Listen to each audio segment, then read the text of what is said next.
মাঝারে রাখবো, ছেড়ে দেব না।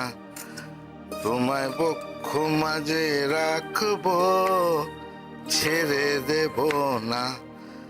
ওরে সোনার গৌর ছেড়ে দিলে। রবিরত্তা, সব কাজ তুমি একা একাই করবে?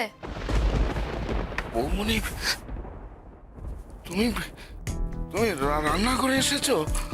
বারে, আগে তো তুমি আমি মিলেই সব কাজ করতাম, গরমেও থাকতেন, কিন্তু আমাকে বাদ দিয়ে তো তুমি কিছু করতে না। না না, সে ঠিক আছে, কিন্তু বড় বৌদি এখন আর রান্নাঘরে আসেন না। তার মন মেজাজ খারাপ।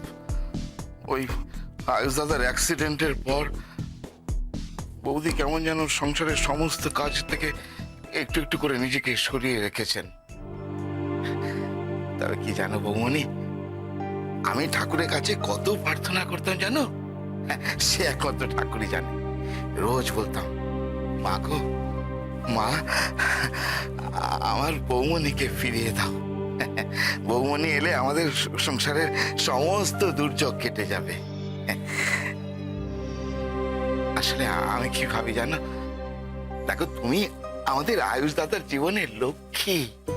হ্যাঁ গো, সে লক্ষ্মী ছেড়ে গেলে নারায়ণ কি একা একা থাকতে পারে বলো? তোমার মনের বাসনা পূর্ণ হয়েছে তো? এখন বলো তো তুমি কি রান্না করছো দেখি। ওই তো আয়ুষ দাদার জন্য ওই স্টু করবো, তো তাই সব তরি তরকারি জোগাড় করছি, বুঝেছো? ও, স্টু করবে? আচ্ছা, সবজি নিয়েছো তো ভালো করে? হ্যাঁ হ্যাঁ, না না, ওই আলু নিয়েছি। কেন? আয়ুষ দাদা ওই আলু ছাড়া অন্য সবজি ভালোবাসে না, রাগ করে গো। মানে রাগ করে বললে হবে না, ওকে এখন অনেক সবজি খেতে হবে তো। ডাক্তার বলেছে নিয়ম করে খেতে, সহজপাচ্য খাবার খেতে। তুমি তাই ওই জন্য মাংসের সাথে সব সবজি নিয়ে নেবে, ঠিক আছে? না না বৌমনি, তুমি এসব করো না, আয়ুষ দাদা খুব রাগারাগি করবে। আচ্ছা ঠিক আছে, বলবে, আমি করছি, দেখি তো আমি করে দিচ্ছি, সরো। আর তুমি ভয় পাও কেন এত আয়ুষকে? না না, তুমি তুমি তুমি বুঝতে পারছো না বৌমনি। তুমি তো জানো না, তুমি তুমি এখান থেকে ছেড়ে চলে যাওয়ার পর ওই আয়ুষ দাদা কত রাগারাগি করতো জানো? তোমার ওই মিতুল দিদি তো কিচ্ছু সামলাতে পারতো না। আমার দিদির কথা বাদ দাও, দিদি এমনিতে অনেক ভালো মানুষ, অনেক নরম মানুষের মতো ভালো মানুষই হয় না। না না, সেই কথা আমি অস্বীকার করছি না, কিন্তু এই কথা তো ঠিক বৌমনি যে সব ভালো সবার বেলা খাটে না। দেখো, আয়ুষ দাদার জন্য তুমি ছাড়া আর কেউ ভালো নয়।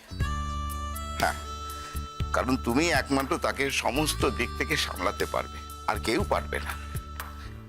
এই যে তুমি একটা কথা ধরো না, ওই যে ধরো ওই যে গঙ্গার জল,